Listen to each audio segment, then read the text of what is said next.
오늘 우리에게 주시는 하나님의 말씀은 시편 18편입니다. 18편 30절에서 39절의 말씀입니다. 시편 18편 30절에서 39절의 말씀입니다. 우리 한 목소리로 봉독하여 읽겠습니다. 하나님의 도는 완전하고 여호와의 말씀은 순수하니 그는 자기에게 피하는 모든 자의 방패시로다. 여호와 외에 누가 하나님이며 우리 하나님 외에 누가 반석이냐.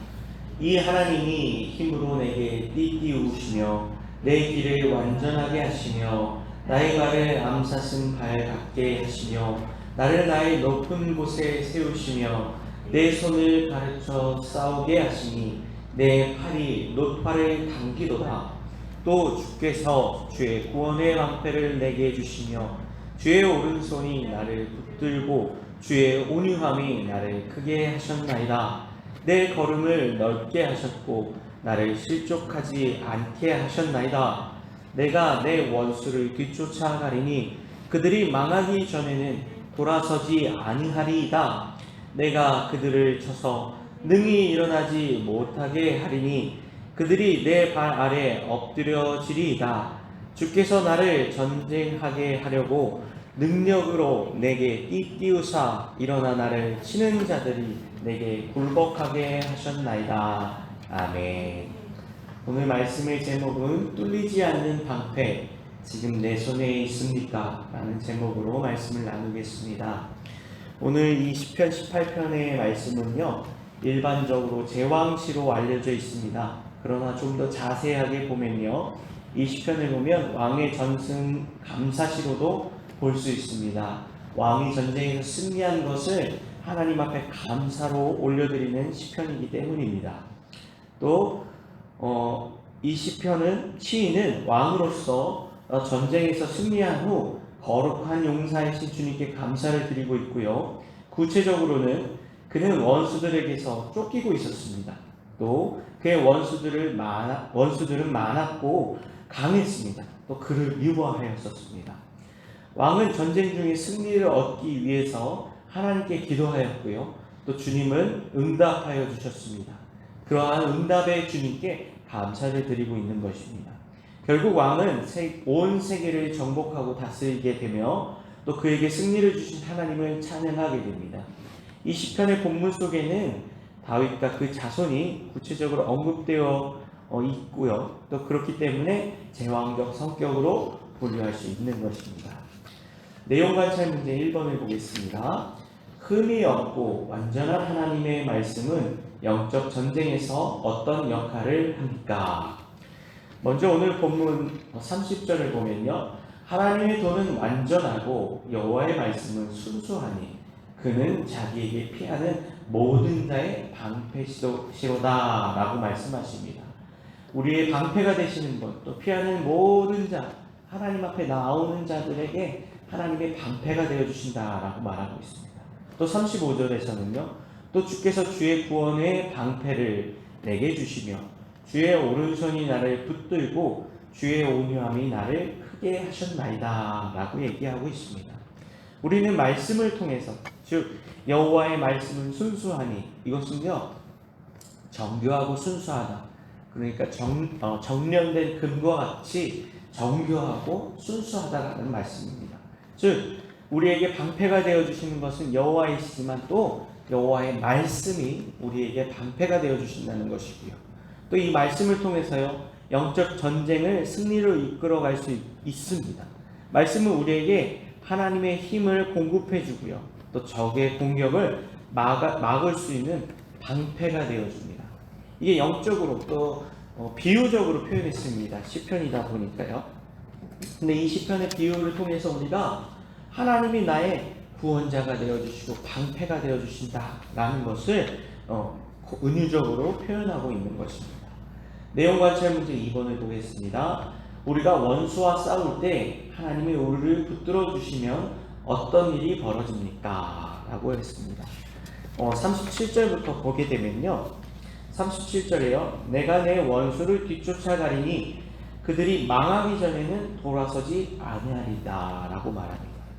이것은요, 우리 원수들, 사탄 마귀일 수도 있고요, 또 우리 인생 가운데서 원수처럼 여겨지는 세상, 또 세상의 유혹과 또 세상의 쾌락과 또 세상이 주는 안락함들이 우리의 원수가 되어질 수 있습니다. 근데 이 원수들은요, 항상 우리를 공격하고 우리를 쫓아옵니다.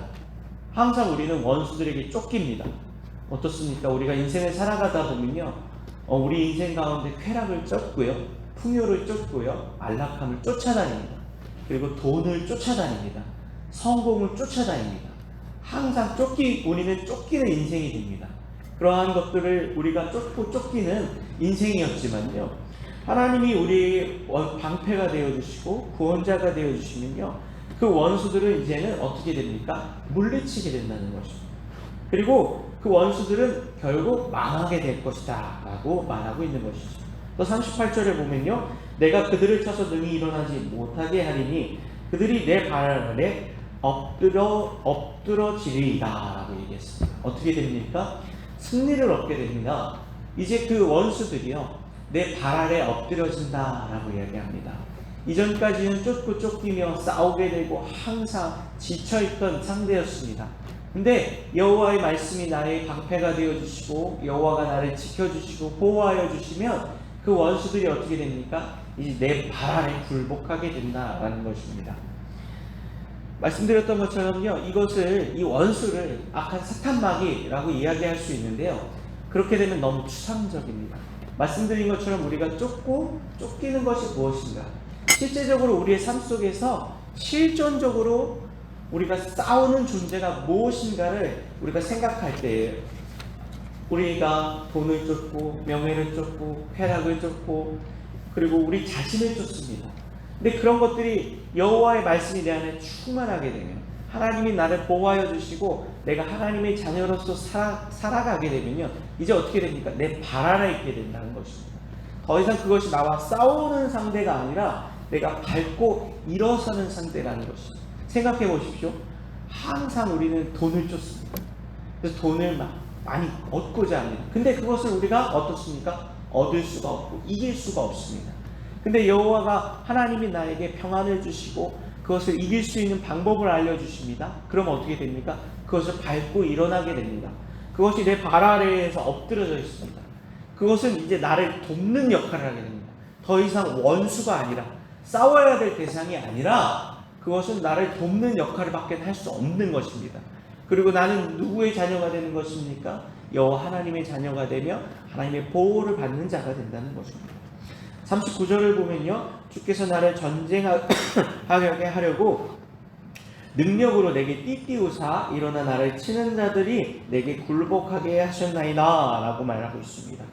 이제 하나님이 전쟁하는 능력을 주십니다. 띠를 띄운다는 것은 전쟁할 때의 가장 기본적인 준비입니다.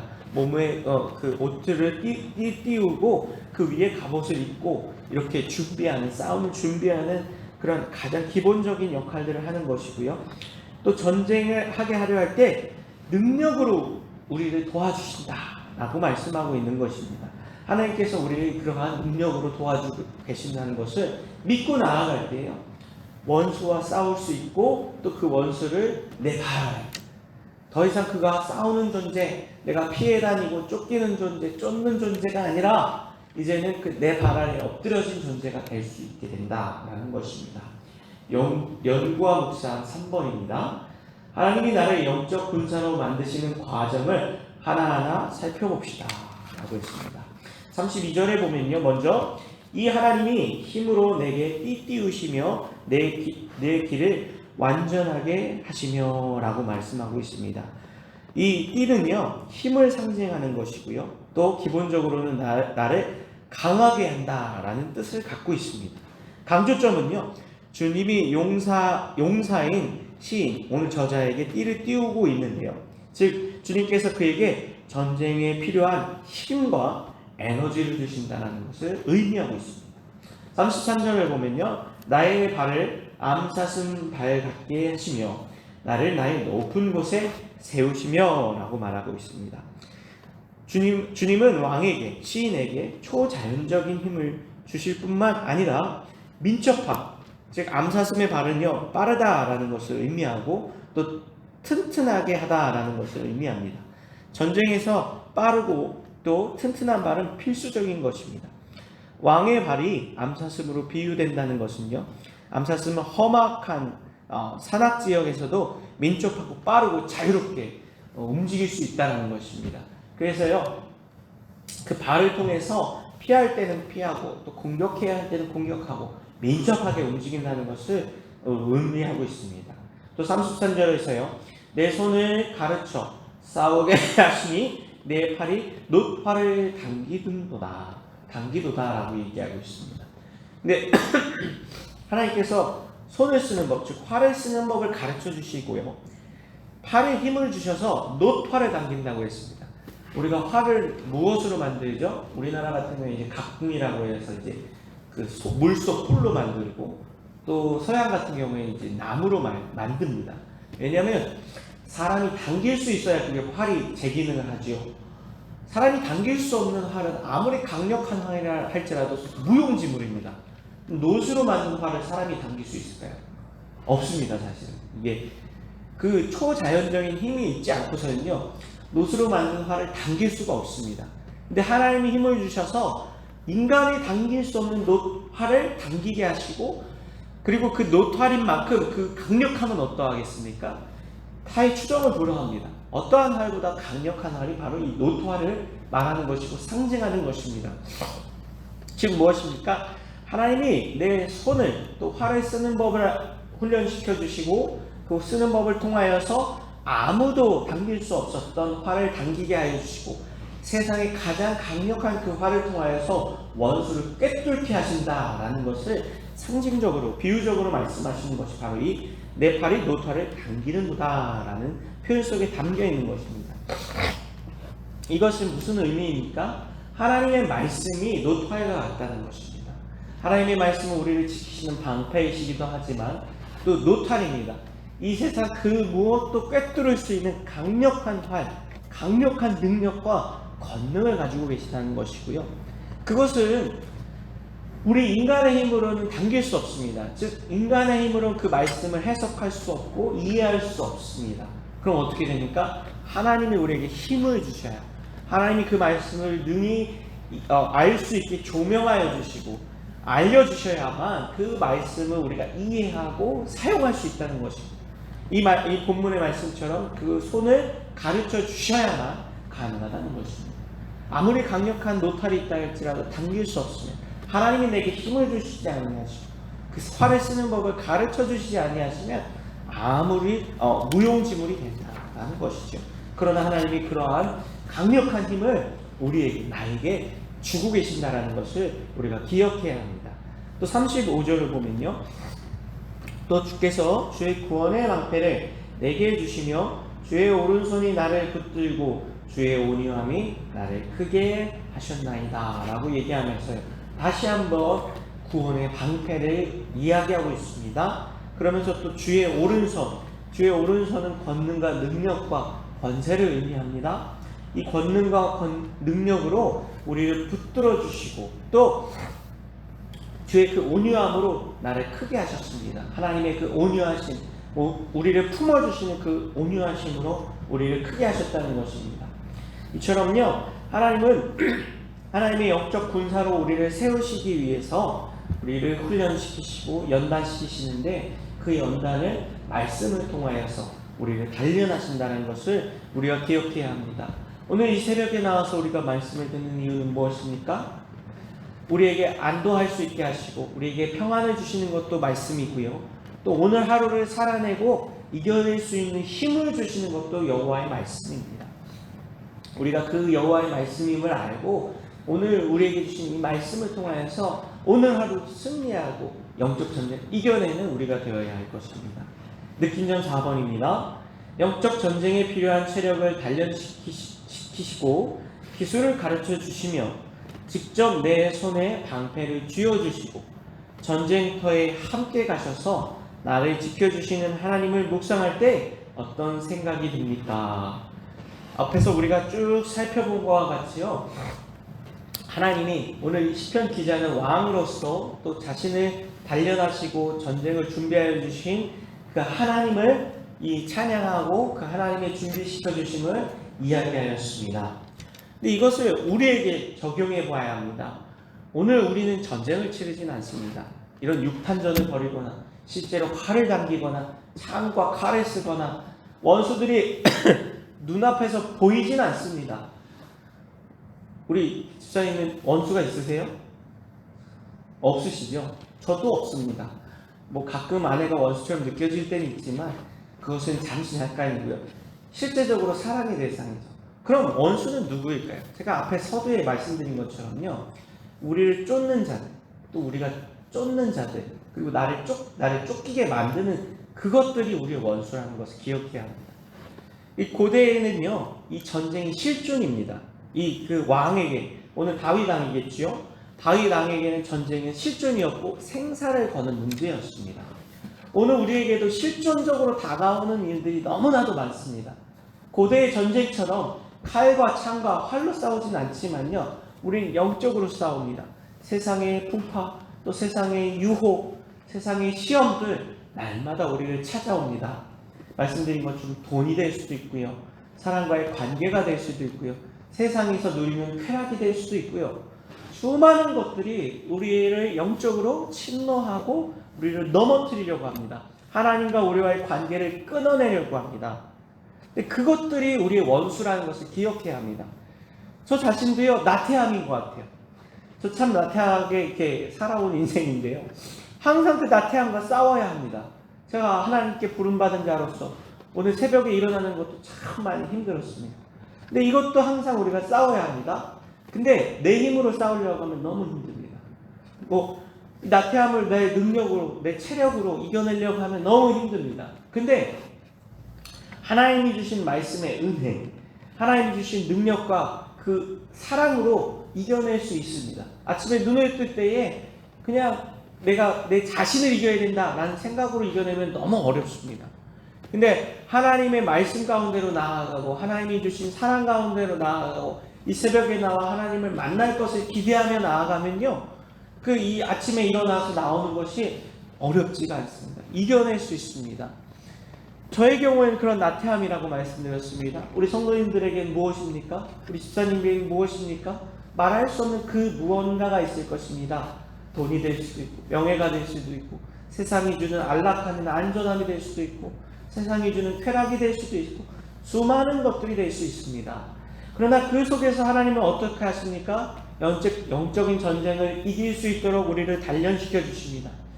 오늘 이 자리가 하나님을 만나는 은혜의 자리이기도 하면서요, 또한 동시에 우리를 단련시켜 주시는 은혜의 자리, 단련의 자리입니다. 그래서 이 말씀이 단순히 들음으로 그렇구나 라고 그칠 것이 아니라 이 말씀을 통해서 나는 무엇이 단련되어야 하는가, 어떠한 부분을 더 연마하고 힘을 얻어야 하는가, 또 하나님이 나에게 주시고자 하는 힘과 능력은 무엇인가를 묵상해야 할 것입니다. 결단과 적용 5번입니다. 방패를 놓치면 적에게 무방비 상태로 공격을 당합니다. 나는 말씀을 항상 붙들고 있습니까? 날마다 솟는 샘물, 이 큐티책입니다. 날마다 솟는 샘물을 사무실 책상이나 부엌 조리대 한쪽에 펼쳐놓고 수시로 오늘 본문에 시선을 준다든지 아침에 큐티한 것을 점심시간이나 자기 전에 다시 한번 점검해 보면 어떨까요? 오늘 우리에게는 이 큐티 유인물이겠죠. 유인물과 같은 것을 우리 지근 거리, 가까운 거리에 두고 수시로 보면 오늘 아침에, 오늘 새벽에 하나님이 나에게 이런 말씀을 주셨지, 하나님이 나에게 이러한 능력을 주셨지라는 것을 상기시킬 수 있습니다. 훈련이라는 것은요, 중요한 것이 무엇이냐면 지속성입니다. 그냥 잠깐 반짝 이렇게 훈련한다고 해서 그것이 내 것이 되지 않습니다. 그럼 어떨 때 내 것이 되나요? 지속적으로 훈련을 하고 그것이 내 몸에 배일 때까지 훈련을 하는 것이 그것이 진짜 내 것이 됩니다.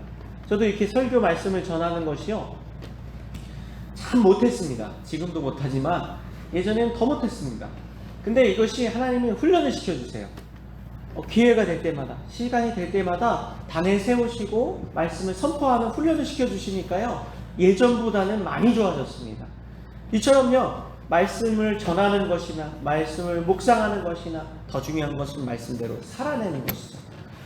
말씀을 듣고 말씀을 전하는 것은 우리가 훈련이 잘 될 수도 있습니다. 왜냐하면 이렇게 교회에서 이렇게 새벽 예배라든지 다양한 훈련 프로그램을 통해서 하는 것이기 때문에. 근데 진짜 중요한 것은 무엇이냐면요, 말씀대로 살아내는 것입니다. 말씀대로 살아내는 것은 교회에서 시켜드릴 수가 없습니다. 그럼 어떻게 합니까? 내 스스로 해야 되고 하나님과 내가 1대1로 해야 됩니다. 오늘 시편 기자는 하나님이 나에게 하셨다라고 얘기합니다. 중간에 누가 거치는 사람이 없고 중간에 누가 다리 중보하는 사람이 없이 하나님과 내가 1대1로 하게 됩니다. 오늘 우리는 어떻습니까? 예수 그리스도를 통해서, 성령님을 통해서 우리가 훈련을 받습니다. 1대1로 하나님과 삼위일체 하나님이 날마다 또 시시로 때때로 우리의 삶 속에 개입하시고 간섭하시고 알려주시고 가르치심을 통해서 우리의 삶을 훈련시켜 주신다는 것을 기억하고 우리가 늘 그 하나님을 묵상하며 살아내야 할 것입니다. 오늘의 기도입니다. 사탄의 온갖 공격에도 끄떡없을 만큼 제 영혼이 말씀으로 더욱 강해지게 하소서. 오늘 우리에게 주신 말씀처럼 하나님, 어떠한 사탄의 공격, 사탄은 눈에 보이지 않지만 항상 우리 가운데 있고 우리 삶 속에 도사리고 있음을 기억하고 그 공격 속에서도 끄떡없이 말씀으로 이겨낼 수 있는 우리가 되게 해달라고 함께 기도하기 원합니다. 또 우리 이 시간에 함께 기도할 때에요, 오늘 하루 주님 앞에서 이 말씀처럼 승리하는 삶이 될 수 있게 해달라고, 주님이 우리에게 보여주시는 능력과 권능으로 이겨내는 우리의 삶이 되게 하여 달라고 기도해 주시고요. 또 우리 이제 아까도 기도했던 기도의 제목이죠. 새생명 전도 축제, 정말 우리가 전도해야 합니다. 기도해야 합니다. 그 영혼을 향한 하나님의 마음을 품어야 합니다. 하나님 주신 마음으로 그 영혼들을 잘 하나님께로 인도할 수 있는 새생명 전도 축제가 되게 하여 달라고